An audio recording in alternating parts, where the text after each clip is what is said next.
Good evening, everyone. This is our session 4 on pediatric ECG made easy. Today, we are going to talk about rhythm disturbances in pediatric emergencies. Our objective is to cover broad complex tachycardia, narrow complex tachycardia, ventricular fibrillation, dyselectrolytemia, variety of heart blocks, and how to differentiate certain atypical patterns, if at all you are able to identify regular ECG patterns. Then you want to identify certain atypical patterns as well. So, going ahead, I will go with one of the commonest question based format where we are taking care of this child with the ECG which shows rapid, regularly, usually narrow, that is less than 80 millisecond, that is less than less than two small squares of QRS complex tachycardia where heart rate is, if it is more than 220 to 320 beats in infants, 150 to 250 beats in older children, and usually P wave is invisible, or if it is visible, it is abnormal in excess and it may precede or follow the QRS complex. 90% of this type of arrhythmia is a re-entrant type. So we are dealing with supraventricular tachycardia. ECG format, it clearly reveals that the Q wave QRS complex is less than zero point zero 0.08 millisecond, P wave is absent, and heart rate is more than 300. And when we talk about SVT, we should note that the clinical significance is very important in a newborn. It can be tolerated well by a newborn for 20, 12 to 24 hours. Even infant can also tolerate it with excessive cry when they are feeling palpitations as a symptom. Congestive heart failure will manifest when it is not being identified or managed well. That's why, as a pediatrician, always remember that if a child is inconsolably crying and is an infant, then in fact, doing ECG is equally important, along with checking testes, checking for hair tonic or checking for ear, checking for nasal congestion or colic. So if feeding is not being tolerated well, and if there is underlying SVT, then rapid deterioration will soon follow. We should always remember one thing, that more than 95% of rhythm disturbances in pediatric age group where we see wide complex tachycardia, it is usually supraventricular tachycardia with aberrant pathway rather than ventricular tachycardia. This SVT with aberrancy is usually seen with congenital heart disease when there is a SVT with bundle branch block, or there is a accessory pathway re-entrant supraventricular tachycardia, that is WPW syndrome. For the treatment of supraventricular tachycardia, we have vagal maneuvers which are not very well utilized in our EDs but still considered as relevant. In infants, you can try to put a ice soaked napkin or ice soaked handkerchief on the face without obstructing oral and nose at the same time, and this should be primarily be causing vagal stimulation. In older children, one by one, you can do the carotid massage, and one side of the neck can be massaged so that carotid sinus massage can decrease the heart rate, which is going beyond 220 in an infant or more than 180 in above 1 year of age. You can ask the child to deep breathe or to blow through the straw or to hold the breath. All these things are going to help the kid in exciting their vagus. When we talk about a drug, the drug of choice is adenosine. It has a role by decreasing AV nodal conduction, and it can even lead to transient AV nodal blockade. This will, in fact, interrupt the re-entry pathway through the AV node. It has a very short half-life. It is metabolized by the RBC acetylcholinesterase enzyme. The side effect, which we should all remember, is flushing, and most dreadful side effect is heart block. Bronchospasm also is seen, but it is short-lived. We should be giving it first dose at zero point 0.1 mg per kg, that is 100 mics per kg, and second dose of zero point 0.2 mg per kg. Maximum first dose should be 6 mg, and maximum second dose and here onward, maximum second dose should be 12 mg. And when there is cardiac compromised state, or we can say that a unstable SVT, then this patient is fit for synchronized cardioversion. The synchronized cardioversion is done at a dose of zero point 0.5 to 2 joule per kg. That is through the monophasic or a biphasic defibrillator as per your clinical area expertise.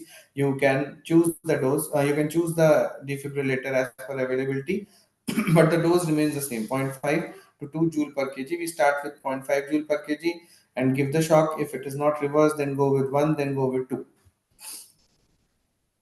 When we deal with this is a rhythm which we see in cases of a pediatric emergency, and we all will have to go ahead and check. In this graph it is not visible, but we all check the speed of paper, we check how it is being, what is the voltage, what is the scale used, if the scale is actual or it is partial, and then we go with p wave, we go with qrs to see what is the axis in this. We can quickly see that here the p wave is positive, here in avf p wave is positive, so it is high ra.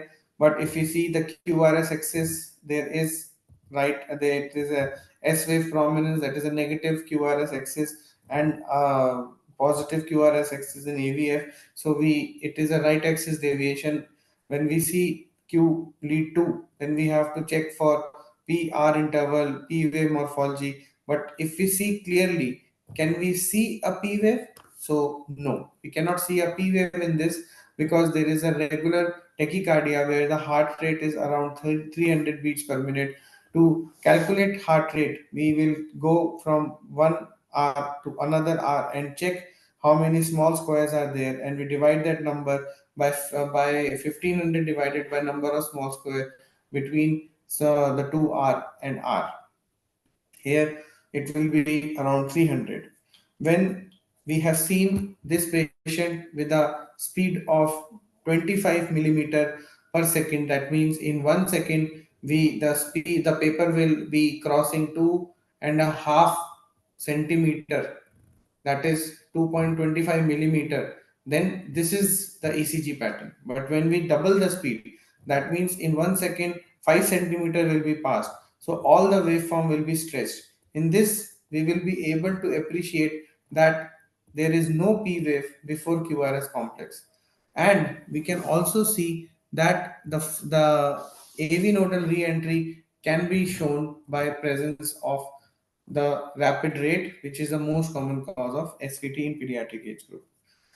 Once we have reversed this patient to sinus rhythm, we will see that right axis deviation, peaked P waves, and tall R waves in V1 are seen, and these are all normal for this child of this age.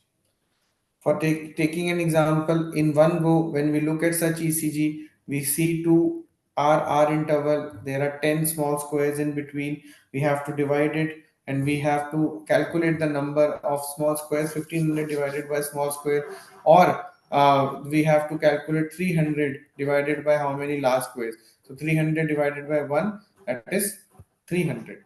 So we have a heart rate of more than 3280, approximately 300. Broad complex tachycardia. Those who know VT, those who know SVT, in one go they will say this is a broad complex tachycardia. But now what we have to quickly see is look at the limb. We can see that the QRS is more than 0.8 millisecond, no doubt about it. There are no more than three small squares. More than three small squares means 0.8 to 0.12 millisecond. But if we notice the QRS complex, the upstroke in the Q and upstroke in the R wave has a slurring in here, and there is a waveform which shows that this depolarization of ventricular depolarization, which is marked by QRS, this aberrancy in that process is seen in ECG. We can see clearly on lead 2 that the upstroke has a delta wave. The upstroke is slurred. This slurred upstroke is called as delta wave of WPW syndrome, and this is usually antidromic atrioventricular re-entry tachycardia, mainly seen with aberrant pathway in WPW syndrome. When we see this ECG, we see that in a resting ECG, we have to calculate a PR interval. PR interval is calculated in lead 2. So PR interval is from the start of P to the start of QRS complex, and it is very narrow. When we see a short PR interval that is less than 100 millisecond, there is a slurred upstroke in in the upstroke of QRS complex, shortening of PR interval, tachycardia which is 300 over to more than 100, and in whenever we look at it and we start thinking about WPW syndrome, then also you should see one wave, that is AVL. If you see a negative waveform before the negative deflection of S wave, then you can consider it as negative waveform as Q wave.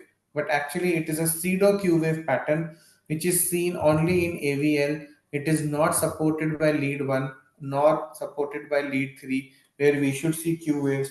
But only in AVL a negative deflection is present, which is actually delta wave in the AVL, which is also called as pseudo infarction of Q wave, that is actually an inverted delta wave. When you check, there is a right axis deviation with S as more prominent than R in lead 1. And when we do the axis, we chalk it out by checking QRS complexes in lead 1 and in lead AVF. And here we see that P wave is positive. P wave is seen and is positive. P wave is positive. Axis of QRS axis is right axis deviation. When we go to V1, there is a RS R dash pattern, and QRS is more than 2 square. So whenever QRS is more than 2 small square, and there is RS R dash pattern in V1, and the R dash, that is the second limb of RSR, is not more than 10, this is possibility of right bundle branch block is there in this very etiology. We have to do a echo and check for conductions and go send the patient for conduction studies. When we see this ECG after understanding, we can relate that QR axis is not equal, and it is not in the same wave like it should be. There is always a upstroke which is there is slurring in upstroke. There is a narrow PR interval. There is a axis which is right axis deviation. There is a RS R dash pattern. Here we can see that the first limb of R is taller than the second limb of R dash, which is slightly unusual. In upcoming slides, I'm going to tell you why it happens and what is its relevant. In this, we have to understand that QRS prolongation will be seen whenever we see aberrancy, and QRS will be narrow in SVT. Whenever we see aberrancy and a broad QRS that is more than 0.08 millisecond, pediatric age group 95% will be SVT with aberrancy. Whenever in lead V1 you see broad QRS that is more than 0.09 millisecond, and R is bigger than R dash, then you're talking about aberrancy and WPW. If R dash is bigger than R and there is duration of QRS which is more than 0.09 second, then you're talking about right bundle branch block. Coming to next rhythm disturbance, we in this waveform can easily identify that if there is a uniformly available broad positive wave deflection present on this ECG graph, no P, no T, nothing. But if you see clearly, there is a positive deflection of R, there is a positive deflection of T, and then subsequently there is another positive deflection. So we can see that the QRS complexes are uniform and identical, but when we go and discuss in detail, there we will see that except for fusion or capture beats, this is the rhythm which we are going to see when we see a ECG. This ECG rhythm where we have a broad complex QRS, which is a monomorphic Q, a broad complex QRS, this type of tachycardia is mainly VT, ventricular tachycardia, where we have very broad complex. There is no presence of LBBB or RBBB, that is right bundle branch or left bundle branch morphology. Extreme axis deviation will be shown northwest axis, which is abnormal in six-wave ECG. AV dissociation means that a P wave will and QRS they will be at a different rate. Capture beat means whenever there is a sinoatrial node which is starting the waveform from atria, that captures the ventricle, and in this AV dissociation the ventricle will generate the wave and P wave will also be generated. So it looks like as a normal QRS complex is happening, but this normal appearing QRS complex from the ventricle and a P wave from atria is called as capture beat. Similarly, there is another concept of fusion beat that happens when there is a sinus and a ventricular beat and they coincide. Another concept in ventricular tachycardia is positive or negative discordance. Positive or negative concordance is seen only in the chest leads V1 to V6, where we see that if all the R waves are positively seen in V1 to V6 with VT as law in lead 2, then we call it as V1 to V6 positive concordance in ventricular tachycardia. If the prominent QRS complex is the negative QS complex, then we call it as negative concordance in ventricular tachycardia. One sign which is important, two signs actually which are important are Josephson sign, where we see notching near the downward waveform, that is the S wave before it before the ST segment starts. The notching near the nadir of S wave is called a Josephson sign, and Brugada sign is when the distance between the onset of QRS complex to the nadir of S wave is more than 100 millisecond. One pattern which is very important to remember is in RS R dash pattern, when we see it as a rabbit ear in form of M, then in R is the most specific finding is that the left side, that is the first R, will be taller, and the QRS complex will be in a form of there will be no P, no RBB pattern, and no other pattern available. Then we will be saying that this is ventricular tachycardia. Whenever we see that the right ear of the rabbit is taller as compared to left ear, then we call this a right bundle branch. Now we will see in these X-rays and we will revise what we have said. This is chest leads where we see monomorphic ventricular tachycardia all across, where we see that all the waveform are mainly positive. We call this as positive concordance. When we see a monomorphic ventricular tachycardia all across, and with the most prominent pattern over here is Q and S, that is negative deflection all across chest lead, we call it as negative concordance.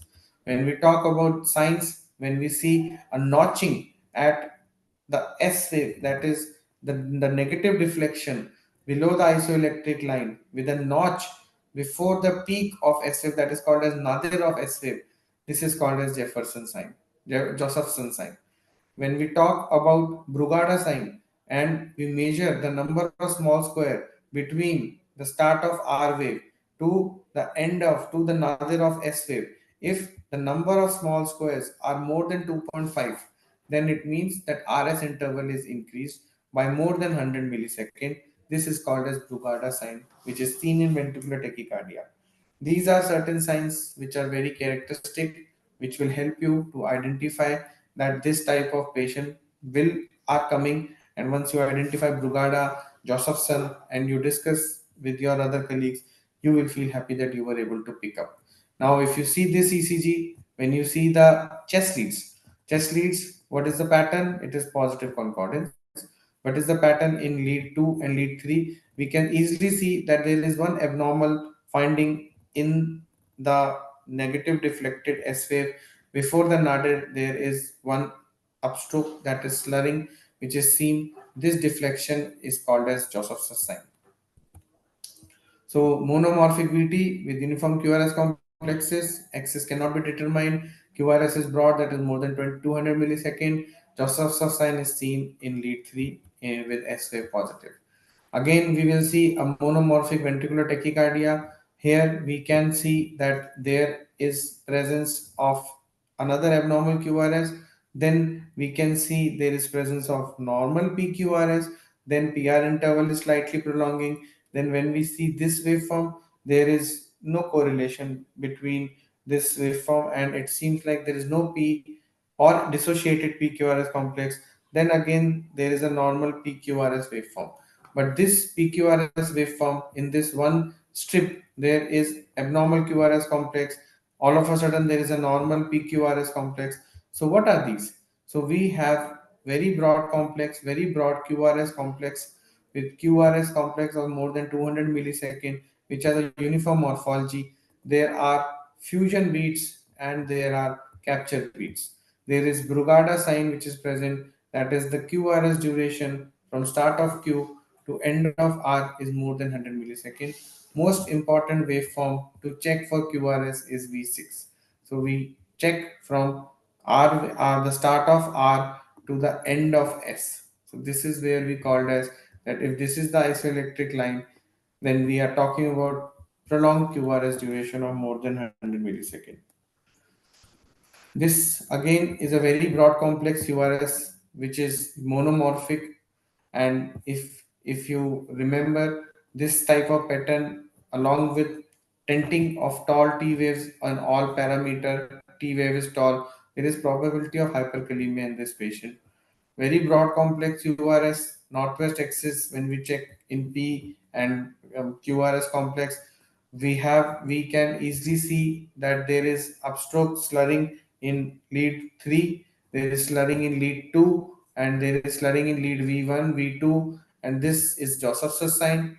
So 2, 3 and AVF has Joseph's sign, and there is superimposed of P wave in AVF as well. So this is something which I want you to remember when we talk about fusion beats, when we talk about capture beats. These are normal phenomena which are seen in ventricular tachycardia. A fusion beat is formed when we see that a supraventricular impulse has come, and following this, there is ventricular activation. This complex waveform which is forming after a P wave from atria and a QRS complex from ventricle is called as fusion beat. And the second complex which originates after a second P wave, which is independent to the QRS.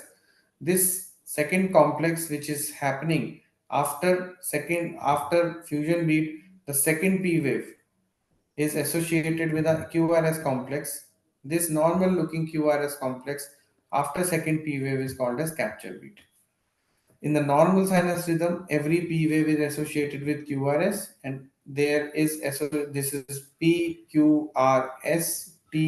Then there is repolarization completion PQRST, and there is repolarization.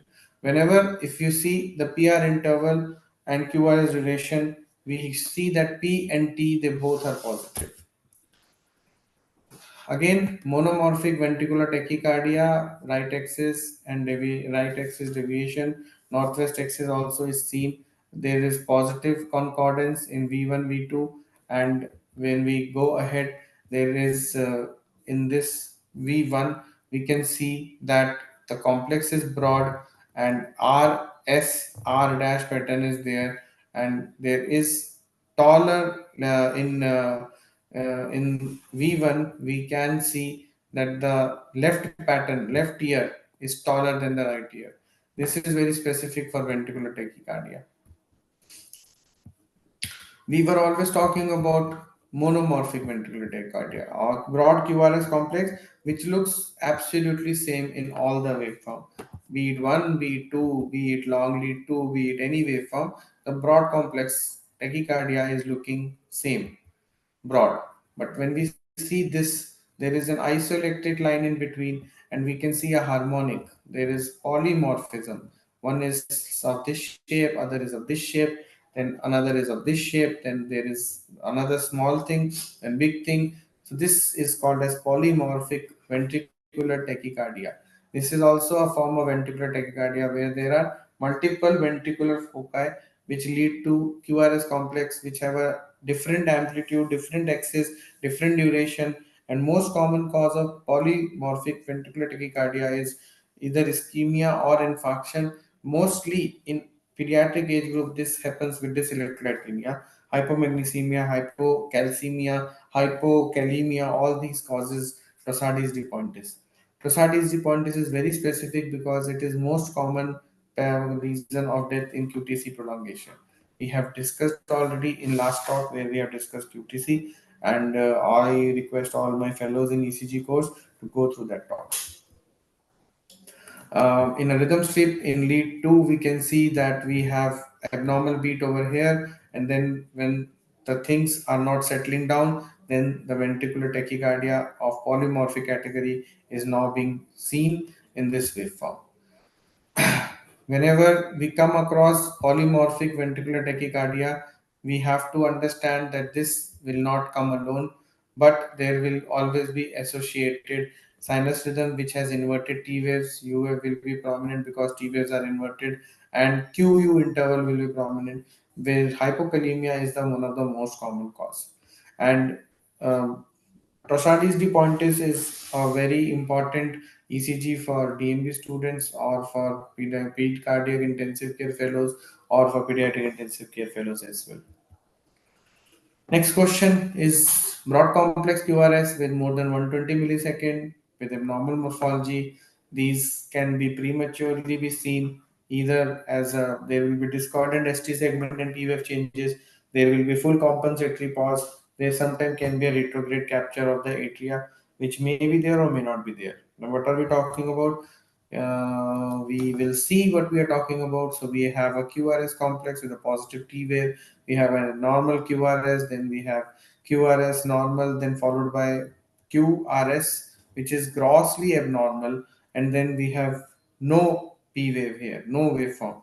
So we check that RR here and RR here is nearly double. So we can see that there is a missed wave of conduction after this abnormal looking ECG pattern. So what is this? These are premature ventricular complexes, which often occur in a recurring pattern, and they are called as bigemini if every other beat is a PVC. Like here we see that one and two is third is gone, one, two, three, and fourth is gone. So this has trigemini and quadrigemini. That is, after every third beat is PVC, after every fourth beat is PVC. Sometimes both the pattern can be seen, and sometimes in last this is the same thing. This sinus rhythm at two different morphologies, but most important thing is after a different morphology there is a compensatory pause, which is characteristic of premature ventricular complexes.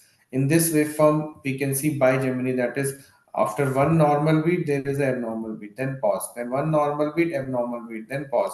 Most common problem in cardiac ICU is that hypomagnesemia will lead to bigemini, and magnesium sulfate as a stabilizer of cardiac membrane is very useful in treating such cases.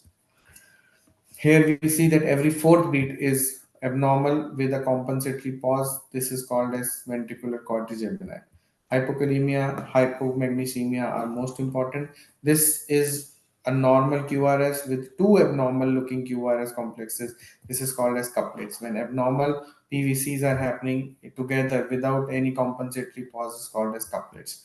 So we will see all these patterns either in ER in a deranged or a poorly managed child referred from outside, or a emaciated kid who has not been given any meal and have lot of electrolyte disturbances. This type of patient will have abnormal outlook, and will always have abnormal presentation with rapid deterioration, and most likely death will ensue if you don't act immediately. Narrow complex tachycardia, again, where there is a regular atrial activity happening, that is, P waves are more than 300 beats per minute. There is no isoelectric baseline, that is, a wavy baseline is formed. And if somebody has ever seen a sawtooth, then there is a sawtooth appearance. And when we check the inferior leads, lead 2, 3 AVF, we will see an inverted flutter waves. But when we see V1, then we see a positive, then we see a wave which is like looking like a normal P wave. and ventricular rate will be dependent on AV conduction ratio. What are we talking about? We are talking about something like a sawtooth appearance in with one P wave, two P wave, third is gone. Then one P wave, two P wave, third wave is passed and a QRS is developed. Then one P wave, two P wave, then a third QRS. So this type of pattern with fixed conduction through AV node is called as atrial flutter. When out of three, one is passed, it is 3 is to 1 block. Normally up to 300 is atrial flutter, above is fibrillation. So when we see a variable AV conduction, we can closely inspect and we can see that there can be variable patterns in flutter. If it is transformation or pattern, then fibrillation is soon will be seen. And here we can actually see a positive deflection and a QRS complex. That is why we are saying it as flutter. If you cannot notice any waveform here and it is just scribbling or fibrillation, then it is atrial fibrillation. And whenever you are looking at ECG, ensure then that if you are able to identify P wave in one and AVF, then you are in good condition. If you do not identify P wave here and a patient is rapidly deteriorating, then start thinking about SVT, start thinking about atrial flutter.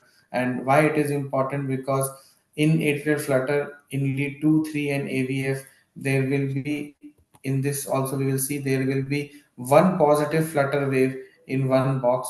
This is called as flutter wave, that is positive deflection, that is the deflection which is herein lead to as inverted deflection, that is the QRS complex with S pattern more prominent over here.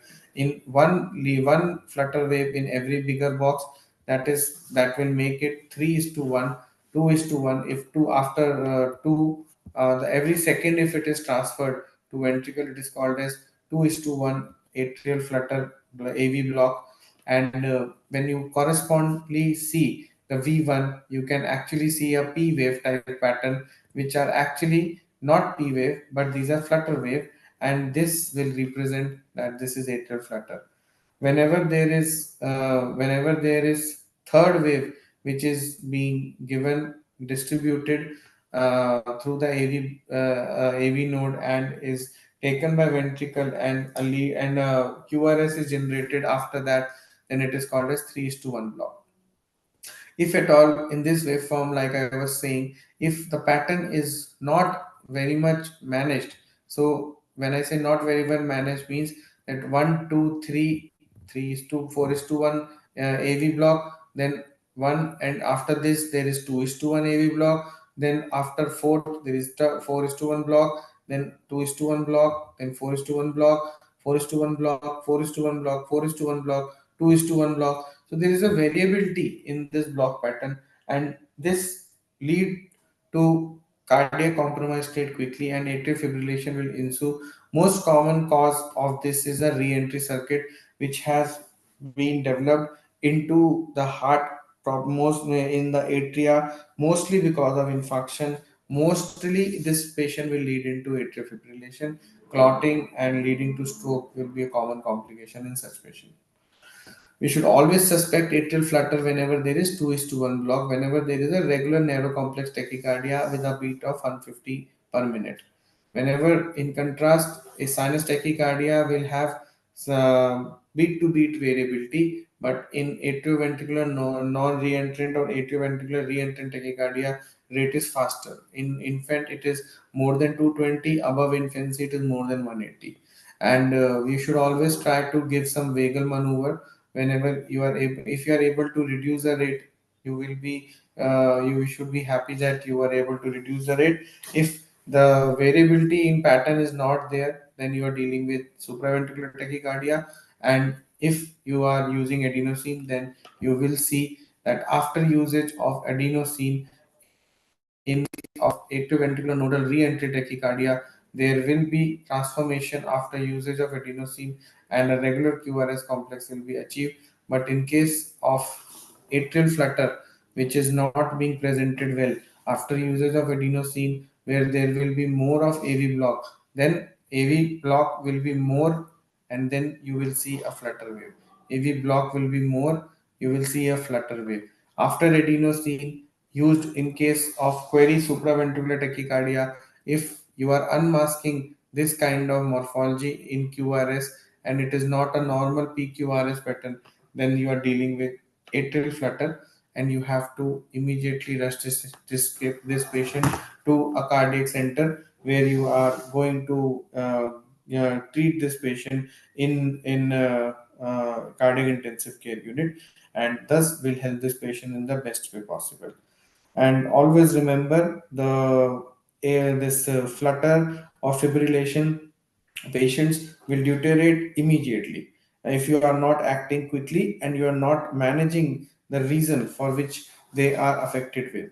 Whenever we are dealing with atrial flutter or fibrillation, we have to rely on antiarrhythmic drugs, mostly calcium channel blocker or beta blocker, and rhythm control medication. After discussion with your cardiology team, you have to go for flecainide or other options.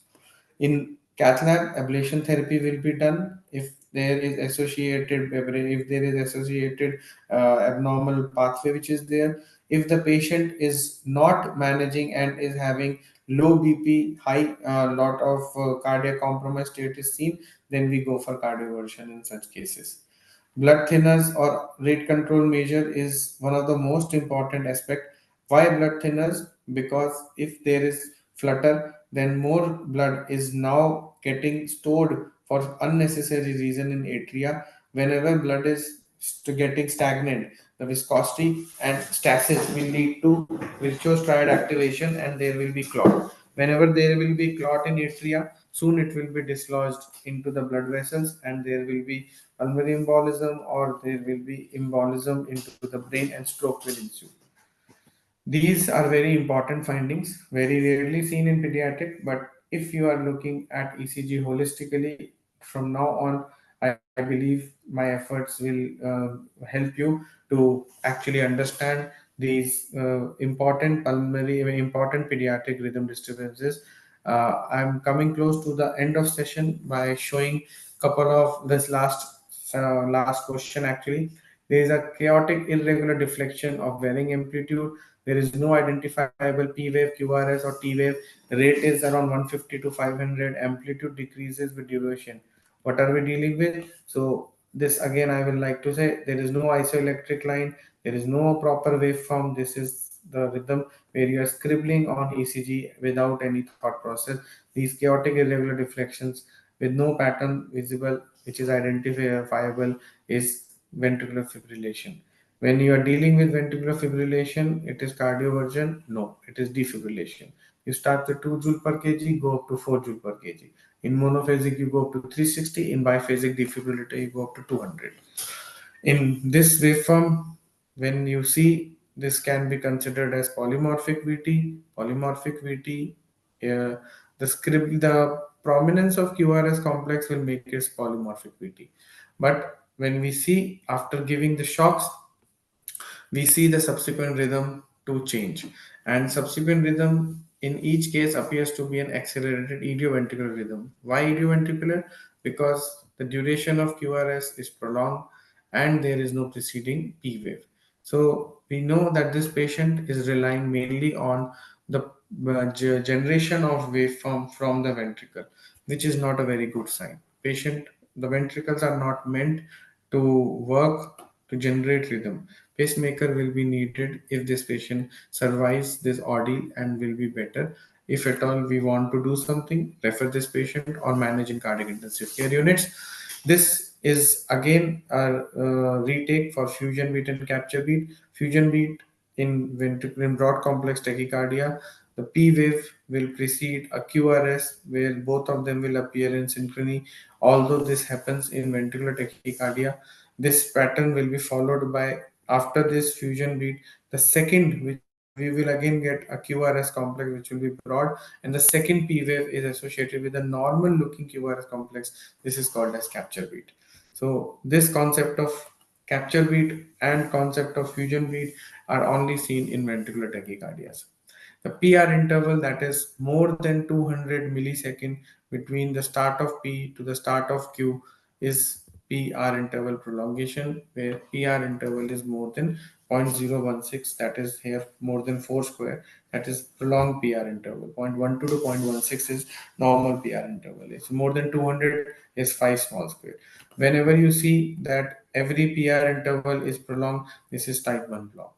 Whenever PR interval is grossly prolonged, and when you see that after this prolongation, the marked prolongation with more than around if the P wave is now riding in the T wave, then also we take this as the start of P1, 2, 3, 4, 5, 6, 7. So it is more 7 and 8. So it is more than 300 millisecond of PR interval where P waves are buried in T waves. Why? This is important because we are able to identify every deflection. We are able to check and tell that yes, this is a positive deflection. And this T wave is associated with abnormal in electrolytes. When the PR interval is prolonged, that is more than 0.16, this is called as prolonged PR interval. And in this case, again, there it is more than 300 milliseconds. This prolongation will ultimately lead to missed beat. So when there is PR prolongation,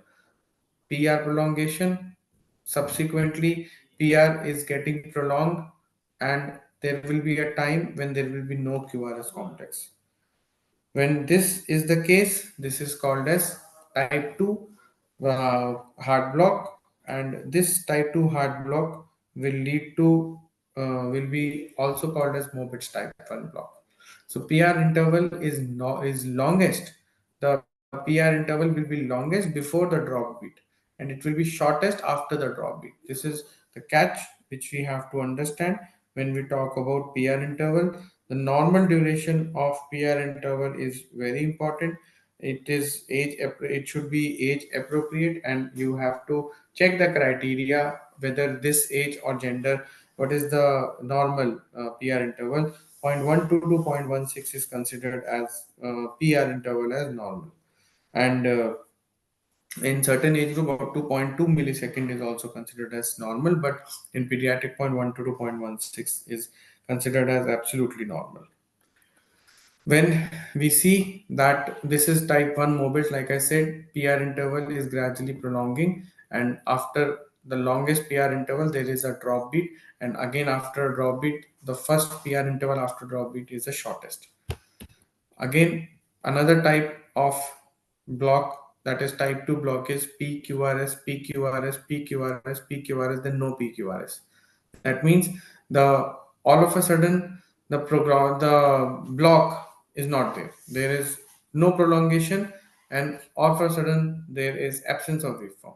This type of normal PR interval, and no conduction is dropped QRS complex with no reason is type 2 block, Mobitz type 2. This is Hay block, that is Venkeback.